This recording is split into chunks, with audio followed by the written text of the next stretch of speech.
Welcome to Coruzant Technologies, home of the Digital Executive Podcast. Do you work in emerging tech, working on something innovative, maybe an entrepreneur? Apply to be a guest at www.coruzant.com/brand. Welcome to the Digital Executive. Today's guest is Charles Lambert. Charles Lambert is an entrepreneur, author, and technology strategist dedicated to building systems that help people and organizations operate and endure at their highest level. As founder and CEO of Digital Lifebox, Charles leads the creation of a secure SaaS platform that bridges physical, emotional, and digital worlds. Digital Lifebox empowers families, fiduciaries, and professionals to organize, protect, and pass on everything that defines them, from digital assets and memories to identity and intent, solving one of the most urgent challenges of modern life, digital continuity. Well, good afternoon, Charlie. Welcome to the show. Hey, Brian. Thank you. Great to be here. Absolutely, my friend. I appreciate it. And this is just amazing. I do a lot of international podcasts, but you're based out of Spain today. I'm in Kansas City. And the cool thing is you used to be living in the Kansas City area, which is amazing. It's hard to catch up with folks from Kansas City, as many podcasts as I do, but I appreciate it. Yeah. Kansas City is a great place in my heart. I've raised two sons there who are now adults and doing their own thing, but have moved on after 20 something years in Kansas City. Went to Denver, Colorado for a while and a couple other places, and then decided to come out here to Spain. And I should say that I also have a beautiful 5-year-old daughter here. So I'm getting to parent all over again, and it's a blast. Keeps me very happy. That's awesome. Appreciate that. Well, Charlie, let's jump right in. Digital Lifebox seeks to bridge the physical, emotional, and digital worlds. Can you unpack what you mean by digital continuity and why you believe this is one of the most urgent challenges modern individuals and organizations face? Yeah, absolutely, Brian. Before I tell you what it is, let me tell you kind of the founding story, how it came about, because it gives the proper context. One day, my wife and I were sitting talking, and I was bragging to her about how well my crypto was performing. And in her Spanish accent and kind of jokingly, she said, "Charles, there's nothing less interesting about you than when you're bragging about your crypto." And she kind of laughed. I laughed. But then she said, "But what happens if you die? Do I get it?" And I said, yeah, so now you're interested, right? But that kind of led to the larger question of, yes, of course, we need to have a plan. Like with crypto, there's really no continuity built in. You have to really take care and be responsible for your own continuity plan. Make sure that what you have is protected, but then also that the right people can get to it at the right time.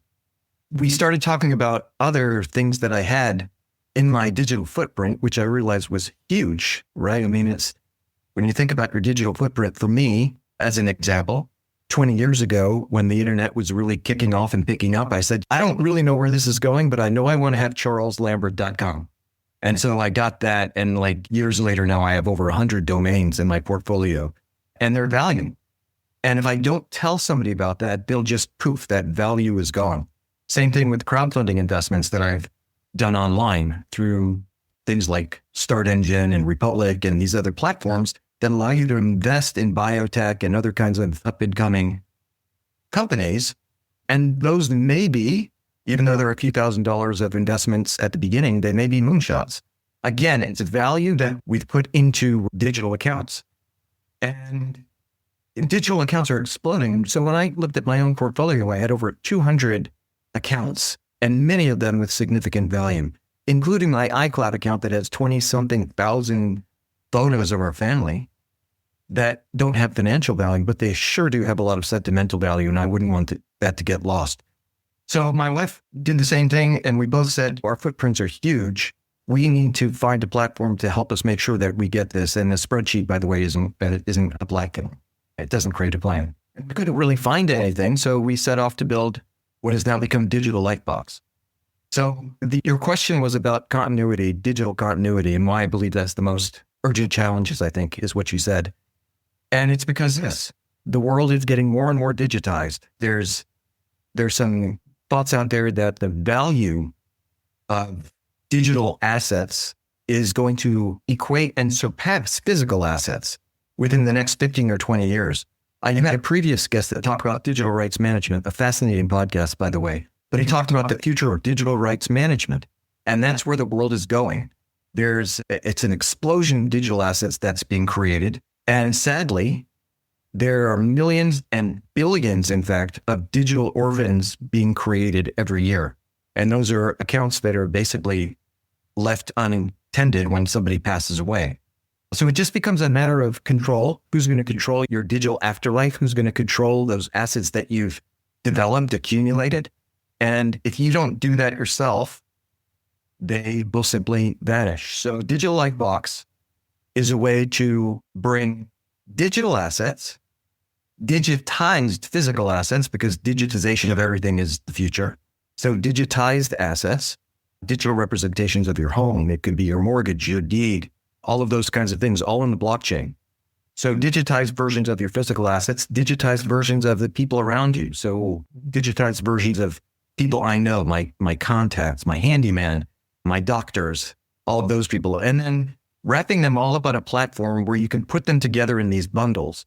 So if something happens to me, I can say to my wife, here's everything about our rental property. Here's everything about our medical records, whether it's the records, whether it's about portals that you need to log into, whether it's about contacts, doctors for this, doctors for that. All of those things being put into one organized bundle so that you can either share in real time or you can transfer at various times, including on death. Continuity also means that I can use this platform to share with my family and loved ones those things that are maybe important now. So if my son calls me up and says, "Dad, I really need a vacation," I can say, "Look, here's some travel points." Boom. And I can send them from my wallet to his wallet over Digital Lightbox's platform. So that's continuity, right? It's making sure things get from one generation to the next in a world that is increasingly becoming more and more digitized. That's awesome. Thank you so much. And I love the backstory. I always do on these podcasts. The conversation with your wife, the crypto, and that light bulb went on, which I think is really cool. And continuity or digital continuity is certainly key. And I liked how you broke apart the future digitized assets and how we can store that on the blockchain, which we're built on the blockchain too here on the publication. So we're pretty excited. So thank you.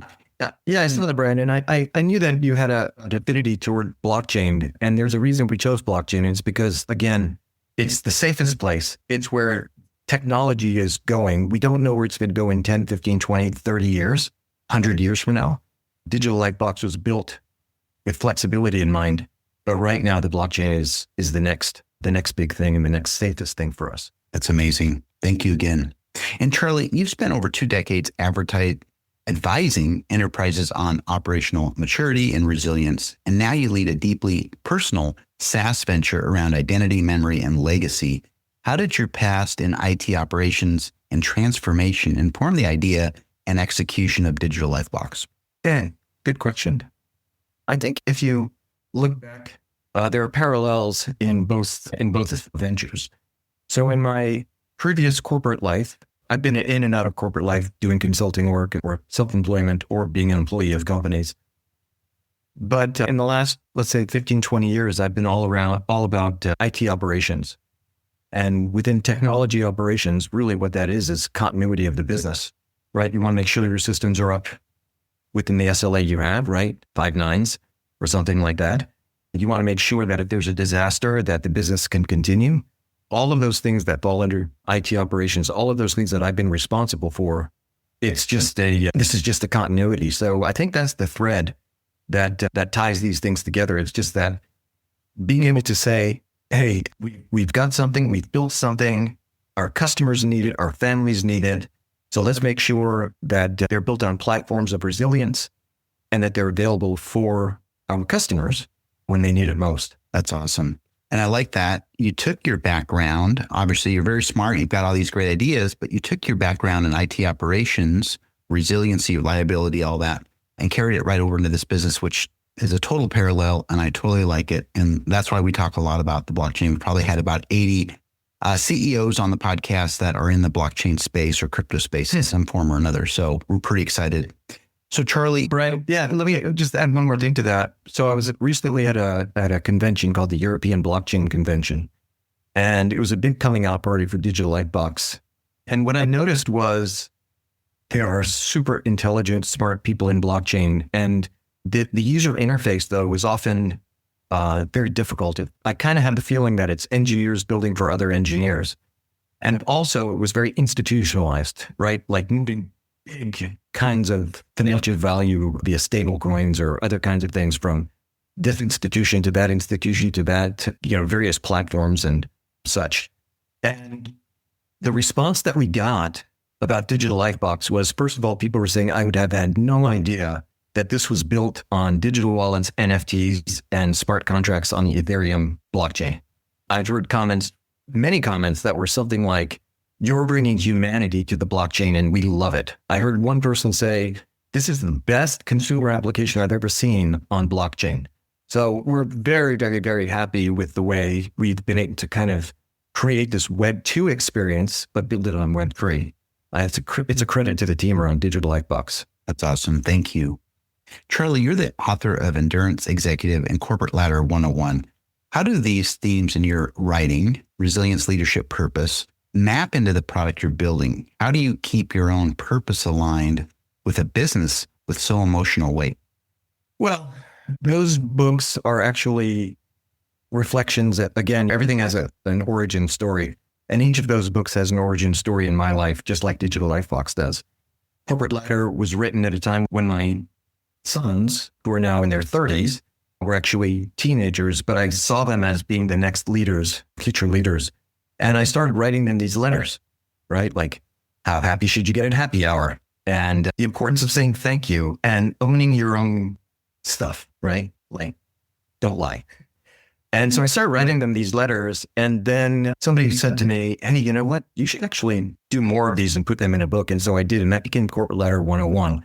And it's a very personal set of letters that I've put into basically to my son, that I fashioned them into a book and in storytelling type format. And so that's what Corporate Ladder 101 is.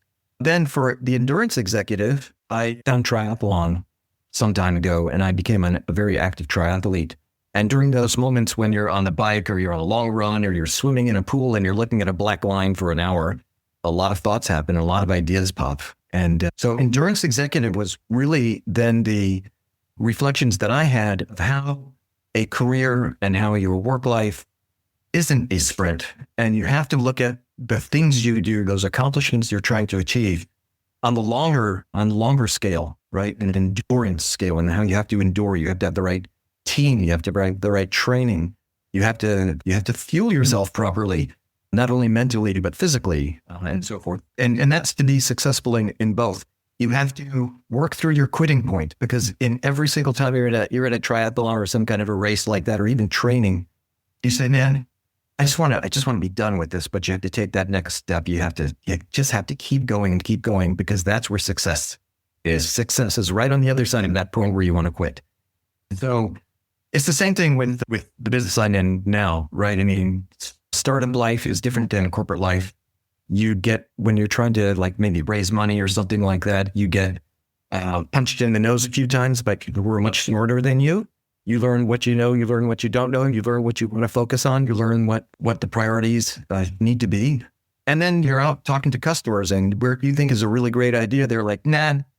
And, talk to them a little bit more and they'll say, I don't like that idea, but if you did this, it would be amazing. And so it's really just taking that same thing, the same life experiences, and pouring them into something that is very, very, very important. And we talked about emotional weight. The reason why I'm so passionate about Digital Lifebox is because, at this point in my life, I could have just retired, right? I mean, many of my peers are saying, hey, let's go play golf, which is fine. But I didn't set out to create another like social network platform. I really wanted to solve a world problem, which I believe is the continuity of digital assets. And, let's face it, Brian, many people have that story of somebody who died or who passed away, leaving a mess behind for somebody to untangle, whether it's in legacy type assets, like, man, we had no idea where the documentation was, the insurance and all that stuff. But it's even more acute when it comes to digital assets, right? So this is a problem that I knew I had, my wife and I had, and it's a problem that needs to be solved globally. It's a $1 trillion problem that needs to be solved globally. And I'm very passionate about it because it does come with a lot of emotion. I had a friend of mine who said, when, we were catching up one day and she told me the sad story about her sister dying very suddenly. She had a 2-week notice and then she was gone. And she told me that during those 2 weeks of her life, and it's hard for me to get through this without kind of welling up, but she said that those last 2 weeks of her sister's life were spent gathering all of this kind of stuff and organizing instead of spending it with her 2 small sons. And that's motivating for me. I don't want anybody to have to go through that anymore. My friend told me she would have paid 3, 4, 5 times what we're charging just to give her sister those 2 weeks back. And yeah, it is a lot of emotional weight, but man, it's what drives me. It's what gets me up every day to say, we've got to save people. I know it sounds a little dramatic, but man, when you're dealing with the whole administrative aspect and death of a loved one, the sudden and unexpected loss of a loved one, it's the last thing you want to do is say, man, how do I get into his stuff, her stuff, right? Yeah, that's how I keep my purpose aligned with this business. Sorry, no, willing to be there. No, gotta listen to the voice. Thank you so much. I appreciate it. That's what makes the podcast so special to me and to my audience. But at the end of the day, and that's a powerful story, you're bringing a solution to a real world, a big world problem. You're helping humanity. And I think that's amazing. And just to highlight, your books certainly made a lot of sense. Your Corporate Ladder 101, a book that had purpose and meaning about life lessons. You taught your sons, you learned from it as well. And that The Endurance Executive, fuel your career, your life, keep going. And as we all know, success is just on the other side of that point where you want to quit. And we've all been there. So I appreciate that. And Charlie, last question of the day, if you could briefly share, looking forward maybe 10, 20 years, how do you imagine the field of digital continuity evolving? What role would you like Digital Lifebox to play in how society treats memory, identity, and digital inheritance? And what legacy do you want to leave? So 10 to 20 years, I already mentioned that the trend of life is the digitization of everything. Not of life, but the big trend in this space is that everything is going to be digitized. Larry Fink, who is the chairman of Blackstone, anyway, one of the largest financial institutions in the world, recently said that everything, every asset, stocks, bonds, everything is going to be digitized and tokenized for the next few years. It's the future. So you also had two guests that talked about digital rights management. Again, a fascinating podcast. And I suggest everybody go back and listen to it. But he was talking about the things you own if Pokemon or whoever is kind of coming in and using something you own to make money off of, then you should have some rights to that use, that digital use of your property, of your likeness, of something that you own. So that's the world. That's where it's going. Digital continuity must exist, must evolve to be able to capture those assets and to have a way of passing them from the current owner to the next generation, to the loved ones, sharing those things. I expect Digital Lifebox and others who are going to come into this space as well, because it's a big world and people are kind of sensing this already. And so people are trying to solve for this problem. But I see that Digital Lifebox is going to play a key role in making sure that these big questions have solutions, and that, that our own memories are actually preserved in the process. I'll give you an example. For Digital Lifebox, I mentioned I have a 5-year-old daughter. My wife and I have created a Gmail account for her, even though she's 5. And we send little notes and photos every once in a while, and we send it to that account. My daughter has a Digital Lifebox of her own. And when she is 15, there's a smart contract that's already out on the Ethereum blockchain that when she turns 15, she's going to receive the credentials to this email account. And when she gets this email, it's going to have a letter from me. And it's a deeply personal letter. Again, I'm getting emotional, but it's a deeply personal letter from me to her about why we did that.